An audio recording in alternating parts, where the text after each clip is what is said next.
नमस्कार किसान भाइयों, बहुत बहुत स्वागत है आपका आपके पसंदीदा कार्यक्रम कृषि दर्शन में। हम फिर हाजिर हैं एक नए अंक के साथ में। किसान भाइयों, हमारी पूरी कोशिश होती है कि हम आपको नई नई जानकारियां समय समय पर देते रहें। हमारे जो पशु होते हैं किसान भाइयों, वो हमारे परिवार के सदस्य की तरह होते हैं।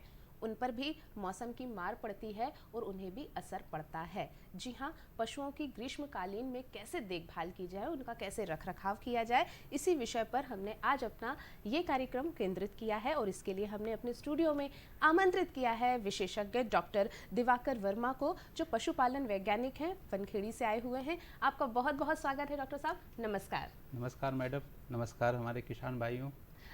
डॉक्टर साहब, ग्रीष्म काल में जो पशु होते हैं उनका ध्यान रखना बहुत ज़रूरी होता है। तो गर्मी का तनाव होता है पशुओं में, ये क्या होता है, इसको हमारे किसान भाइयों को बताएं। जैसा कि किसान भाइयों, गर्मी का समय शुरू हो चुका है। आज गर्मी की वजह से हम भी प्रभावित हो रहे हैं। सेम उसी प्रकार से हमारे पशु भी कहीं ना कहीं प्रभावित होते हैं। जो पशु के लिए सामान्यतः तापमान होता है जो उनके अनुकूल होता है, वो होता है 20 से 25 डिग्री सेंटीग्रेड।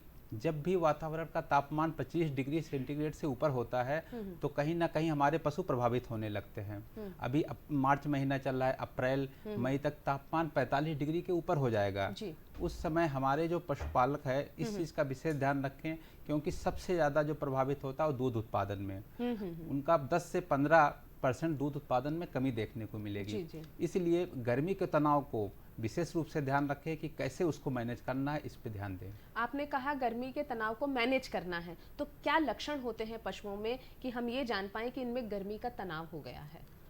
देखिए किसान भाइयों, अभी गर्मी के तनाव को देखना है तो सबसे ज़्यादा जरूरी होता है कि हमारे पशु खाना बंद कर देंगे। अच्छा। जब गर्मी के तनाव की वजह से पशु खाना बंद करेंगे तो दूध उत्पादन कम हो जाएगा और साथ में उनके सलाइवा, उनके लार जो होता है टपकता रहता है, बॉडी का तापमान बढ़ जाता है और पशु के घरघराहट की भी आवाज़ आती रहती है। तो ऐसे बहुत से लक्षण देखने को अपने दिखते हैं कि जिससे समझना चाहिए कि पशु कहीं ना कहीं गर्मी की वजह से ही पीड़ित है, गर्मी से पीड़ित हो गया है। मतलब ये सारे लक्षण आपने बताए, ये सब लक्षण दिखते हैं। तो फिर इस कैसे हमारे जो पशुपालक भाई हैं वो अपने सार का और गौशालाओं का प्रबंधन करें कि ये तनाव उनका कम हो सके?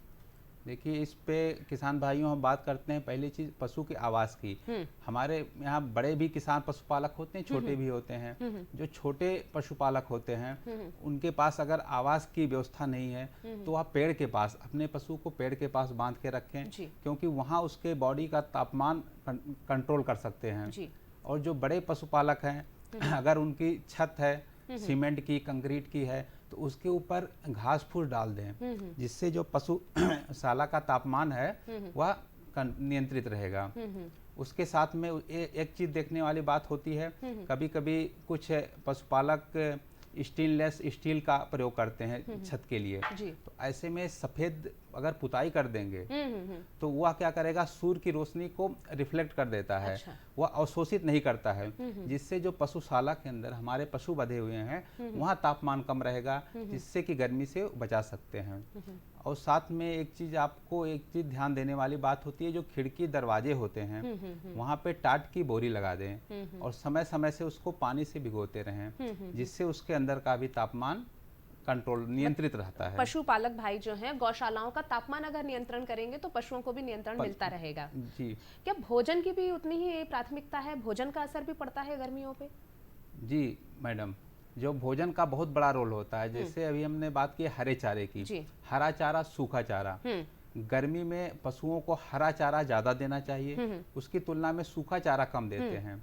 सामान्यतः एक दुधारू पशु को एक दिन में 20 से 25 किलो हरा चारा मिलना चाहिए, लेकिन जब गर्मी का समय शुरू होता है उस चारे को बढ़ा करके हम 30 से 35 किलो कर दें और सूखा चारा जो हम 5 से 6 किलो देते हैं एक दिन में, उसको कम करके 3 से 4 किलो कर दें। इससे क्या होता है, उसके अंदर जो उष्मा का होता है कम हो जाता है, इसलिए हमारे पशु को गर्मी का प्रभाव कम दिखता है। जी, आपने ये जो बात कही है, चारे की बात कही है, दुधारू पशु और जो गर्भवती पशु होते हैं हमारे, तो गर्भ वाले पशु और दुधारू पशुओं में इनमें अनुपात अलग अलग होता है क्या चारे का? चारे का अनुपात गर्भवती या दुधारू पशुओं का सेम होता है, कोई उसमें अंतर नहीं होता है। बस गर्मी के मौसम को देखते हुए हमको उसको बढ़ाना पड़ता है, कि गर्मी में हम हरा चारा बढ़ाएंगे जी, तो जी। उससे पानी की भी पूर्ति होती है। ठीक हरे है। चारे में 70 से 80% पानी जी, मिलता है, बिल्कुल। तो वह उससे पानी की भी पूर्ति पूर्ति कर हो देता जाती है। हम बिल्कुल स्पष्ट करना चाहेंगे किसान भाइयों कि जो हम बात कर रहे हैं वो गाय, भैंस, बकरी और अन्य जानवरों के बारे में भी कर रहे हैं। ये जी। सब में लागू होती है ये बात? यह बात सभी में लागू होती है मैडम, जी। कि गाय भैंस बकरी सभी के लिए जी, जी। यह लागू होती है। जी, अगर हमारे यहाँ अन्य सीजन की तरह गर्मी में भी क्या हमें उतना ही दाना देना चाहिए पशुओं को? पशुओं को दाना देना चाहिए मैडम, लेकिन कितना देना है, यह चीज़ें जब हम हरे चारे की मात्रा को बढ़ा देते हैं उस समय हम दाने की मात्रा को कम कर देंगे। जी। क्योंकि दाना की मात्रा देने से पशु के अंदर गर्मी आती है। अच्छा। तो वह कहीं ना कहीं प्रभावित होता है। जी। तो पौष्टिक दाना देना चाहिए। कौन सा क्योंकि होता है पौष्टिक दाना, किसे कहेंगे? पौष्टिक दाने में खनिज लवण की मात्रा होनी चाहिए जी। और खली की मात्रा होनी चाहिए, मक्का होना चाहिए, जिससे उसको प्रोटीन, कार्बोहाइड्रेट, खनिज लवण सब मिल जाए पर्याप्त मात्रा में और ज़्यादा मात्रा में भी नहीं। जी। तो इस चीज़ का विशेष ध्यान रखें कि एक संतुलित एक राशन बना करके पशु को देंगे तो वह अच्छा रहेगा। लेकिन हर किसी के पास डॉक्टर साहब हरा चारा उपलब्ध नहीं होता है, तो जिनके पास हरे चारे की उपलब्धता नहीं है वो क्या विकल्प ले सकते हैं? हम किसान भाइयों आपको एक बताना चाहेंगे, हर किसी के पास हरे जमीन नहीं होती है, बहुत सी प्रॉब्लम्स अपने को देखने को मिलती है, तो उसके लिए बहुत से विकल्प हैं जिसका हम प्रयोग करके हरे चारे की पूर्ति कर सकते हैं। जैसे कि आज हमने कहा एजोला उत्पादन, हाइड्रोपोनिक सिस्टम चल रहा है, तकनीकी है जी। और साइलेज बनाना, ये सब चीज़ें अगर हम करेंगे तो जिससे जो होता है हमारे यहाँ पे जिसके पास ज़मीन नहीं है वो भी हरा चारा ले सकता है। तो हम थोड़ा सा इसके बारे में बताना चाहेंगे किसान भाइयों को। एजोला एक प्रोटीन का बहुत अच्छा स्रोत होता है। इसके माध्यम से हम प्रोटीन कंटेंट इसमें ज़्यादा होता है, करीब 20 से 25% होता है, जो कि पशुओं के दूध उत्पादन में बढ़ोतरी करता है। इसलिए हर पशुपालक एजोला उत्पादन जरूर करें। जी। और हाइड्रोपोनिक तकनीकी की बात करते हैं, यह एक नई तकनीकी है क्योंकि इसमें ज़मीन की ज़रूरत नहीं पड़ती है, लोग अपने छत पे भी हरा चारा उगा सकते हैं। जी। इसके लिए अगर हम मक्का, गेहूं ये सब बीज का प्रयोग करते हैं तो यह 10 दिन में एक ट्रे तैयार हो जाता है, जिससे जो होता है एक पशु के लिए पर्याप्त होता है। 1 किलो मक्के का बीज एक पशु के लिए पर्याप्त हो जाता है, क्योंकि उससे 16 से लेकर के 18 किलो हरा चारा मिल जाता है। तो इसका भी प्रयोग करके हमारे पशुपालक भाई जो होता है हरा चारा प्राप्त कर सकते जी हैं। बिल्कुल, आपने बहुत अच्छी जानकारी दी कि हरा चारा किस तरह से उपयोग किया जा सकता है। हम आगे चर्चा आपसे जारी रखेंगे। कार्यक्रम में वक्त है एक ब्रेक लेने का, बस अभी उपस्थित हुए।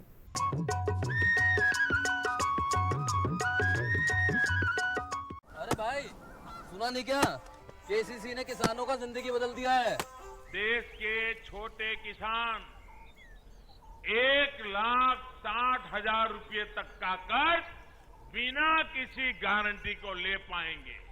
ब्याज खोरों से भी पीछा छुटा। मैं तो जैविक खेती का पूरा सामान मंगा लिया, केसीसी का भी कोई दबाव नहीं है। ब्याज चुकाने के लिए पूरा 1 साल मिलता है। समय पर भुगतान करने पर केवल 4% के सालाना ब्याज पे लोन मिल गया मुझे। अपना आधार कार्ड, लेटेस्ट फोटो और जमीन के कागजात लेके अप्लाई करो बस। और नामांकन भरने के लिए जेब भी ढीली नहीं करनी पड़ी।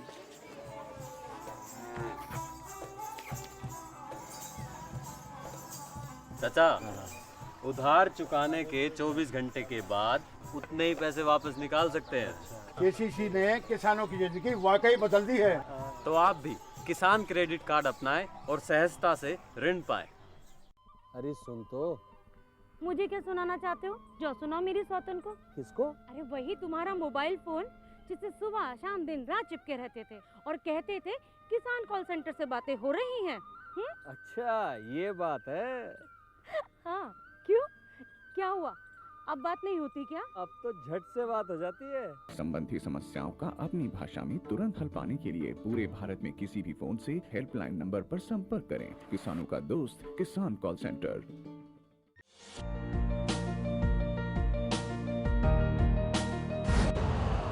यूरिया का स्वदेशी उत्पादन 70 लाख टन बढ़ाने के लिए 6 उर्वरक संयंत्रों का उद्धार किया जा रहा है। FCIL के गोरखपुर, सिंदरी, तलचर और रामागुंडम संयंत्र, HFCL की बरौनी इकाई और BVFCL की नामरू फोर्थ। सोने पर सुहागा ये है कि देश में अब बनेगा सिर्फ नीम लेपित यूरिया, क्योंकि इससे होगा किसानों का फायदा ही फायदा। अनाज का उत्पादन 10% तक बढ़ेगा। बढ़ेगी 10 से 15% नाइट्रोजन क्षमता।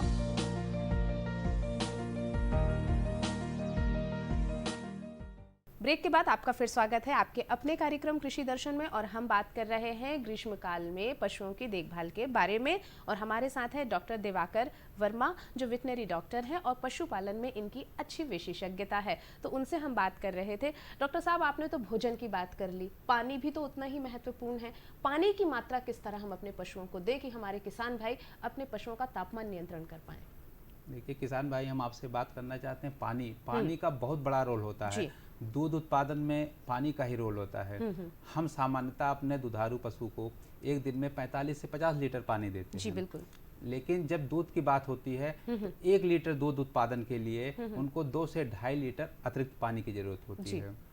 तो अगर हम एक उदाहरण के तौर पे आपको बताना चाहेंगे, अगर एक 10 लीटर वाली गाय या भैंस है तो उसको एक दिन में 70 से 75 लीटर पानी की जरूरत पड़ेगी।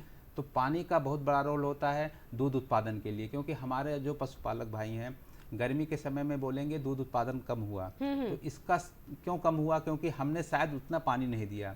और बात करते हैं कितनी पानी की जरूरत होती है, तो वो भी नहीं देते हैं, क्योंकि 70-75 लीटर ना देकर को 30-40 लीटर पानी देते हैं। ठीक है। तो इसका विशेष ध्यान रखें। कई बार डॉक्टर साहब हमने देखा है कि कई पशुपालक भाई कोई भी पानी पशुओं को दे देते हैं किसी भी तरीके का। तो क्या साफ और स्वच्छ पानी देना ही बहुत आवश्यक है? पानी स्वच्छ और साफ होना बहुत जरूरी है। हम क्या करते हैं, ताज़ा पानी नहीं देते। कभी पानी एक टंकी होती है, उसमें पानी भरा होता है ऑलरेडी और उसी में देते हैं। हम नहीं देखते हैं कि उसके अंदर गंदगी कितनी है। तो हम सभी पशुपालक भाइयों से बोलना चाहेंगे कि उसका विशेष ध्यान रखें। 2-3 दिन में एक बार पानी की टंकी को साफ कर दें और उसमें कैल्शियम कार्बोनेट, चूना जिसको बोलते हैं, जो आसानी से बाजार में उपलब्ध होता है, उसे पानी में डाल दें। इससे देने से क्या होता है, उसको कैल्शियम मिलता रहेगा। जब हमारे दुधारू पशु होते हैं, दूध में कैल्शियम की मात्रा दूध से निकल जाता है, तो कहीं ना कहीं हमारे पशु के शरीर से कैल्शियम कम हो जाता है। उसकी पूर्ति के लिए हमको कैल्शियम देने की जरूरत होती है। हम बाहर से 1000-2000 रुपए में कैल्शियम का बोतल ला के देते हैं, लेकिन हम चूना जो बाजार में आसानी से उपलब्ध होता है, इस चीज को नहीं देते हैं। तो हम आपसे कहना चाहेंगे, अपने यहाँ पानी को 2-3 बार उससे अच्छे से साफ करें और पानी में चूने की मात्रा जरूर रखें, जिससे उसको कैल्शियम मिलता रहेगा और उसके शरीर में कैल्शियम की पूर्ति हो जाएगी। तो हमारे किसान भाई इस बात का ध्यान रखें कि डॉक्टर साहब ने आपको एक बहुत अच्छी सलाह दी है कि पानी में आप चूना मिलाकर दे सकते हैं। इससे हमारे पशुओं को कैल्शियम की पूर्ति होती रहेगी। नहलाना भी पशुओं को उतना ही जरूरी है। कितने बार नहलाना उनके लिए अच्छा रहेगा? किसान भाई क्या करते हैं कि गर्मी के समय में पशुओं को अपने एक बार या तो फिर सप्ताह में एक बार नहलाते हैं, जबकि यह तरीका गलत है। हम आपसे कहना चाहते हैं कि गर्मी के समय में अपने पशु को 2 से 3 बार जरूर नहलाएं। अच्छा। और ये भी ध्यान देने वाली बात होती है कि कब नहलाएं। दोपहर में ना नहलाएं, क्योंकि उसका जो समय होता है सुबह या शाम को 5 बजे के बाद। दोपहर के समय में पशुओं को मत नहलाएं और दिन में 2 बार जरूर नहलाना है। बिल्कुल, तो पशुओं को 2 बार जरूर नहलाएं। आपने नहलाने की भी बात कर ली, पानी की भी बात कर ली। कोई देसी उपचार होंगे जिससे हम अपने पशुओं को गर्मी से बचा सकते हैं? उसके बारे में भी जानकारी साझा कीजिए। जी मैडम, देसी उपचार में अभी मार्केट में सोडियम आ रहा है, सोडियम बाइकार्बोनेट, मीठा सोडा, जो आसानी से हर जगह बाजार में मिल जाता है। तो हम लोग को क्या करना चाहिए, गर्मी से लिए बचाने के लिए अपने पशु को, हर एक दुधारू पशु को 100 ग्राम डेली मीठा सोडा दें। अच्छा। और जो ज़्यादा दूध देती हैं, जैसे विदेशी गाय, जर्सी की बात करते हैं, HF की बात करते हैं, उसमें 100 ग्राम मीठा सोडा 50 ग्राम मैग्नीशियम ऑक्साइड मिला करके देंगे तो उनका दूध उत्पादन कम नहीं होगा। किस चीज में मिलाकर देना है इसको? इस चीज को आप दाने में, जब आप दाना मिलाते हैं तो उसको मीठा सोडा को मिला करके देंगे। इससे क्या होता है, क्योंकि जब गर्मी की वजह से रूमेन, जो पशुओं का एक भाग होता है पेट का रूमेन, वहाँ का एसिड बन जाता है, एसिडिक हो जाता है, उसका पीएच बदल जाता है। इसको देने से वह बेसिक में बदल जाता है। इस वजह से दूध उत्पादन में जो कमी थी उसको पूर्ति करता है। तो हम अपने पशुपालक भाइयों से बोलना चाहेंगे कि मीठा सोडा जरूर दे गर्मी से बचाने के लिए। बिल्कुल, ये तो बहुत अच्छी जानकारी दी आपने और बहुत सस्ती जानकारी दी है। डॉक्टर साहब, अक्सर ये होता है कि गर्मियों में दुग्ध उत्पादन, जैसा कि आपने बताया, प्रभावित होता है। तो हमारे जो किसान भाई हैं, अच्छा दुग्ध उत्पादन और बढ़े, उसके लिए और क्या क्या सावधानी रख सकते हैं? उसके लिए विशेष ध्यान दें कि हमें गर्मियों के समय में क्या क्या चीज़ें करनी चाहिए। पानी की बात हमने की कि पानी कब दें, पानी भी देने का समय होता है कि आज हमने दिन में 3 बार पानी दिया, 4 बार दिया, तो इससे कम मत दें। दूसरी चीज़ होती है दाने की बात, हरा चारा, सूखा चारा। सूखा चारा रात के समय या शाम को देना है और हरा चारा हमको सुबह के समय देना है। यह चीज़ का विशेष ध्यान रखें। ये सब चीज़ों का अगर हम ध्यान रखेंगे और साथ में अपने आवास जहाँ पशु को बांधते हैं उसकी जो खिड़की दरवाजे हैं उसको अच्छी तरह से टाट के बोरे से ढक के रखें, जिससे जो होता है कभी भी दूध उत्पादन प्रभावित नहीं होता है। ये तो आपने हमें सावधानियां बता दी, लेकिन अगर इतनी सावधानियां रखने के बावजूद भी हमारे पशुओं को गर्मी लग जाती है तो क्या उपचार करें तुरंत में हमारे किसान भाई? अगर इतने करने के बाद भी अगर समस्या आती है तो हर एक जगह के अपने ब्लॉक लेवल पे पशु चिकित्सा अधिकारी होते हैं, उनसे संपर्क करें। उनसे संपर्क करने के बाद जो भी उपचार रहेगा उनके माध्यम से करें। जी। हाँ, तो जब भी आपको दिखता है कोई ऐसी समस्या होगी अपने पशुपालन विभाग से संपर्क करके उसका इलाज करवाएं। तो क्या तुरंत में कोई ऐसा उपचार है कि अपन तुरंत में कर ले जब तक डॉक्टर आते हैं? तुरंत में क्या होता है, कुछ ऐसी होम मेड चीजें होती हैं जिसको कि हम कर सकते हैं। जैसे कि अभी हमने कहा कि कैल्शियम, उस समय अगर आपको लग रहा है कैल्शियम की जरूरत है तो वो अपने कैल्शियम का जो चूना का था दे, या तो फिर उसकी पूर्ति के लिए होता कुछ देसी मुनगे का पौधा, ये सब चीजें भी देते हैं। इस चीज के लिए भी देने से भी कहीं ना कहीं पशुपालन पशुओं का जो दूध उत्पादन है अच्छा बना रहता है और गर्मी उन्हें नहीं लग पाती है। तो आपने इतनी अच्छी जानकारी हमारे स्टूडियो में आकर दी और आपने इतनी अच्छी बात बताई डॉक्टर साहब कि हमारे जो पशुपालक भाई हैं गर्मियों में अपने पशुओं की देखभाल कर सकते हैं। आप हमारे स्टूडियो में आए, इसका आपको बहुत बहुत धन्यवाद। किसान भाइयों, ये रहा हमारा आज का विशेष कार्यक्रम जिसमें आपने गर्मियों में पशुपालन किस तरह किया जाए, उनकी देखभाल किस तरह की जाए, इसके बारे में आपने जानकारी ली। हमें उम्मीद है कि आपके लिए जानकारी लाभदायक होगी। आपके सुझाव व सलाह हमें हमेशा इंतजार रहेगा इनका और आप हमें ज़रूर चिट्ठी लिखिएगा।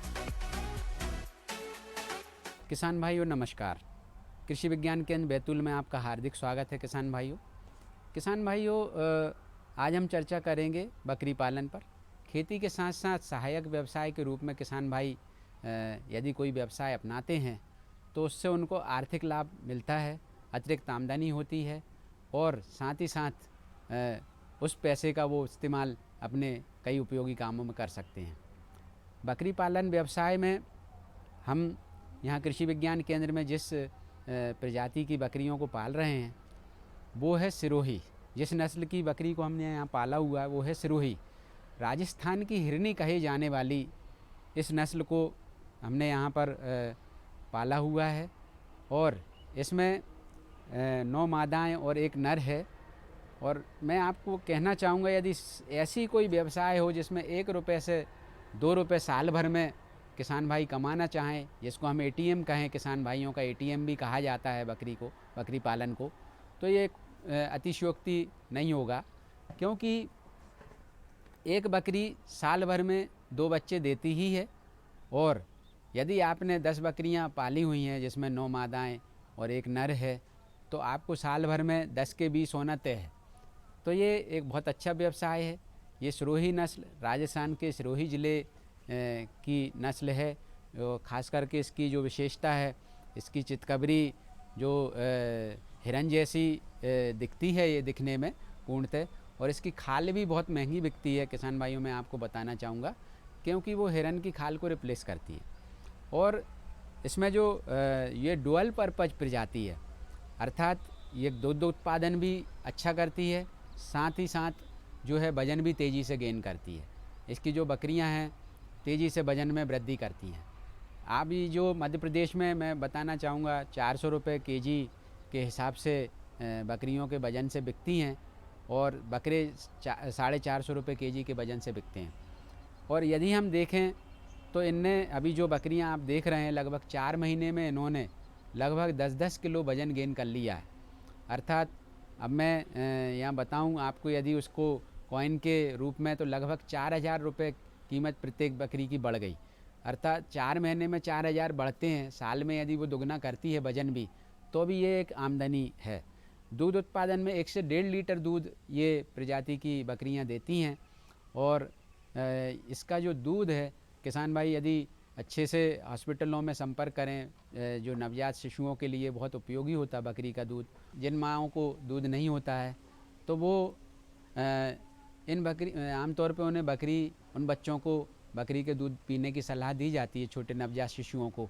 मैं यहाँ पर आपको बताना चाहूँगा ये सहायक व्यवसाय है। खेती के साथ साथ इनको अतिरिक्त दाना या भोजन की आवश्यकता नहीं होती है। जो आपके खेत में खरपतवार निकलते हैं, खास करके जिस भी तरह के, वो सारे तरह के खरपतवारों को ये बकरियां खा लेती हैं।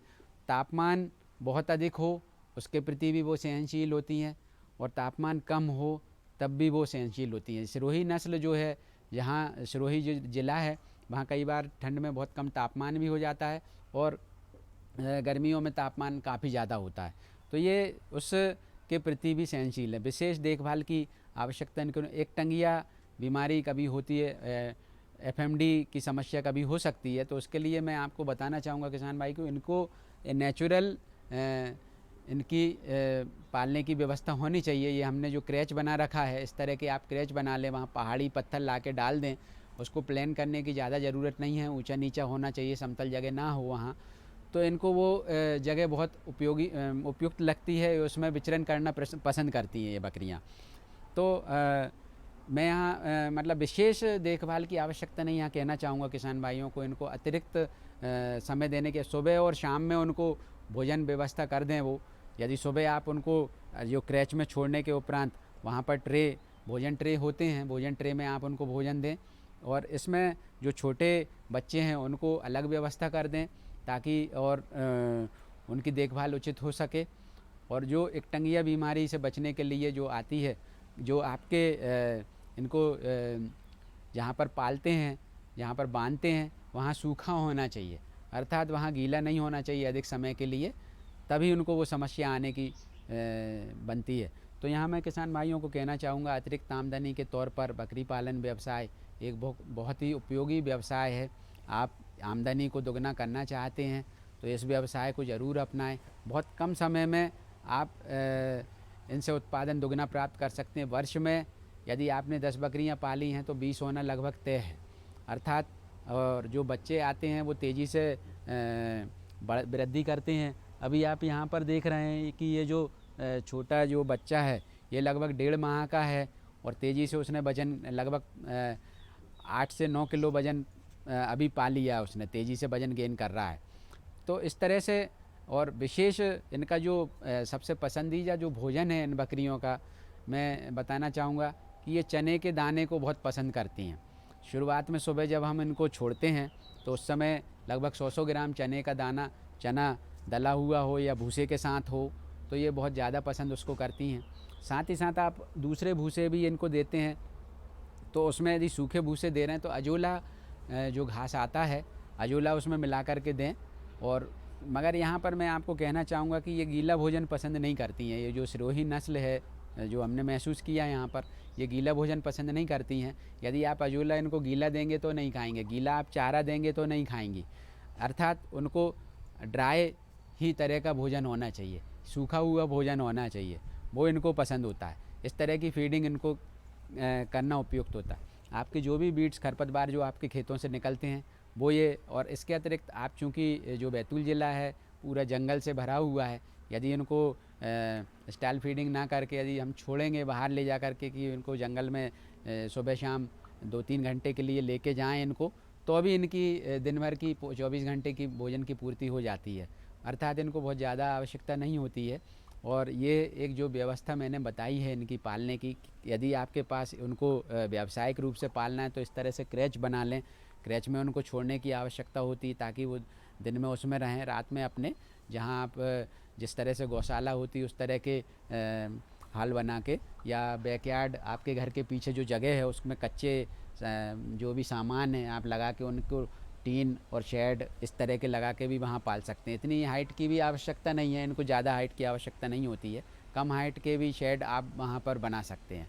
तो बकरी पालन व्यवसाय बहुत ही उपयुक्त व्यवसाय है। और ये जो हीट पे लगभग 21 दिन में 20 से 21 दिन में हीट पे आती हैं ये बकरियाँ, और 6 माह में एक बार बच्चे जनती हैं, अर्थात साल में 2 बार इनमें बच्चे जनने की प्रवृत्ति है। और ये राजस्थान की जो हिरनी कही जाने वाली सिरोही नस्ल बहुत ही अच्छी और दिखने में भी बहुत सुंदर नस्ल है। आमतौर पे किसान भाई आप देखेंगे और काफ़ी पसंद करते हैं इसको पालने वाले लोग। तो मैं यहाँ बताना चाहूँगा कि आमदनी भी बढ़ेगी आपकी, इससे अतिरिक्त आमदनी, अतिरिक्त लाभ होगा आपको, आर्थिक समृद्धि होगी। तो इस तरह से बकरी पालन व्यवसाय आप खेती के साथ साथ करें तो बहुत उपयुक्त होगा। धन्यवाद।